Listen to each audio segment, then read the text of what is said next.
ನನ್ನ ಮಗ ನನ್ನ ಜೊತೆಯಲ್ಲಿ ಇದ್ರೆ ಎಲ್ಲದಕ್ಕೂ ಅಮ್ಮ ಅಮ್ಮ ಅಂತ ಹೇಳ್ತಾರೆ. ಆದರೆ ಈಗ ಅವರು ಸ್ವತಂತ್ರವಾಗಿ ಇಷ್ಟು ಜನರು ಅವರಿಗೆ ನಮಸ್ಕಾರ ಮಾಡೋದಿರ್ಬೋದು, ಆ ಕೃಷ್ಣ ದೇವರ ಪೂಜೆ ಮಾಡೋದು ದೈವಿಕವಾಗಿ ಖುಷಿ ಆಗ್ತದೆ. ನನ್ನ ಮಗ ಅಂತ ಹೇಳ್ಕೊಳ್ಳಿಕ್ಕೆ ಒಂದು ಹೀಗೆ ಅಂತ ನಾನು ಒಪ್ಪಿದ್ದಕ್ಕೆ ಒಳ್ಳೆ ದೇವರ ಕೆಲಸ ಮಾಡ್ತಾ ಇದ್ದಾರೆ.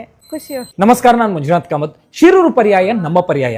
ಇನ್ನು ಕೇವಲ 18 ದಿನಗಳು ನಮ್ಮ ಉಡುಪಿಯ ನಾಡ ಹಬ್ಬಕ್ಕೆ ಬಾಕಿ ಇದೆ. ತನ್ನ 14ನೇ ವಯಸ್ಸಿನಲ್ಲಿ ಸನ್ಯಾಸವನ್ನ ಸ್ವೀಕರಿಸಿ 6 ವರ್ಷಗಳ ನಂತರ ಈಗ ಪ್ರಪ್ರಥಮ ಬಾರಿಗೆ ನಮ್ಮ ಉಡುಪಿ ಶ್ರೀಕೃಷ್ಣ ಮಠದ ಪರ್ಯಾಯ ಪೀಠಾರೋಹಣ ಏರ್ಲಿಕ್ಕಿದ್ದಾರೆ ನಮ್ಮ ಶ್ರೀ ಶ್ರೀ ವೇದವರ್ಧನ ತೀರ್ಥ ಶ್ರೀಪಾದರು.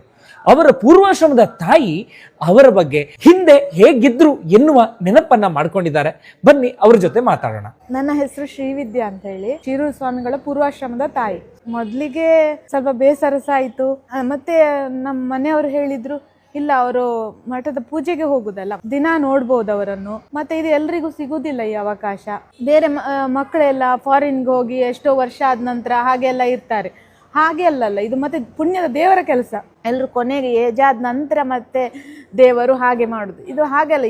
ಇಲ್ಲಿ ಇಷ್ಟೊಂದು ಇದರಲ್ಲಿ ಆಕರ್ಷಣೆಗಳಿರುವಾಗ ಒಂದು ಪೂಜೆ ಮಾಡಬೇಕು ಅಂತ ಒಂದು ಉಂಟಲ್ಲ, ಅದು ಅವರಿಗೆ ಮನಸ್ಸಲ್ಲಿ, ಅದು ಎಲ್ರಿಗೂ ಬರೋದಿಲ್ಲ. ಅದಕ್ಕಾಗಿ ಆಯ್ತು, ಅವರ ಹುಟ್ಟಿನ ಉದ್ದೇಶ ಏನು ಅದೇ ಇದಾಗಿದ್ರೆ ನಮ್ಮಂದು ಅದು ಇದಾಗಬಾರ್ದು, ಈಡೇರ್ಬೇಕು ಅವರ ಉದ್ದೇಶ ಅಂತ ಹೇಳಿ. ಈಗಂತೂ ನೀವು ಗಂಭೀರವಾದಂತಹ ವ್ಯಕ್ತಿತ್ವವನ್ನ ನೀವು ನೋಡ್ತಾ ಇದ್ದೀರಿ. ಹಿಂದೆ ಅವರು ಹೇಗಿದ್ರು? ತುಂಬಾ ಏನು ತುಂಟಾಟ ಅಂತ ಇಲ್ಲ. ಆಯ್ತು, ಎಲ್ಲ ಇಲೆಕ್ಟ್ರಾನಿಕ್ ಅದರಲ್ಲಿ ಎಲ್ಲ ಜಾಸ್ತಿ ಇಂಟ್ರೆಸ್ಟ್ ಎಲ್ಲ ಇತ್ತು.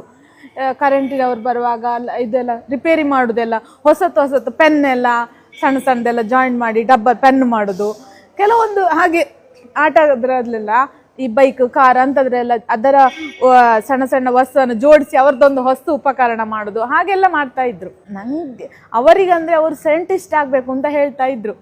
ಇದು ತಂಗಿ ಕೂಡ ಅದಕ್ಕೆ ಸಂಬಂಧಿಸಿದ್ದು ಕಲಿಬೇಕು, ಅವರಿಗೆ ಹೆಲ್ಪ್ ಮಾಡಲಿಕ್ಕೆ ಅವಳು ಸಹ ಬೇಕಾಗ್ತದೆ, ಅದಕ್ಕೆ ಸೈಂಟಿಸ್ಟ್ ಆಗಬೇಕು ಅಂತ. ನನಗೆ ಹಾಗೆ ಅಂತಲ್ಲ, ನನಗೆ ನಾನು ಏನಾಗಬೇಕು ಅಂತ ನನಗೆ ಆಗ್ಲಿಕ್ಕೆ ಆಗಲಿಲ್ಲ.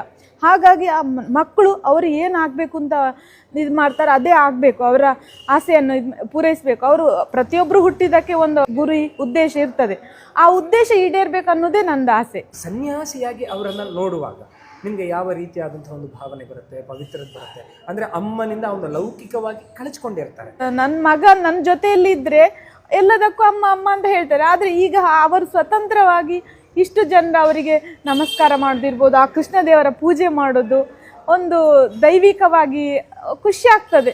ನನ್ನ ಮಗ ಅಂತ ಹೇಳ್ಕೊಳ್ಳಿಕ್ಕೆ ಒಂದು ಹೀಗೆ ಅಂತ ನಾನು ಒಪ್ಪಿದ್ದಕ್ಕೆ ಒಳ್ಳೆ ದೇವರ ಕೆಲಸ ಮಾಡ್ತಾ ಇದ್ದಾರೆ.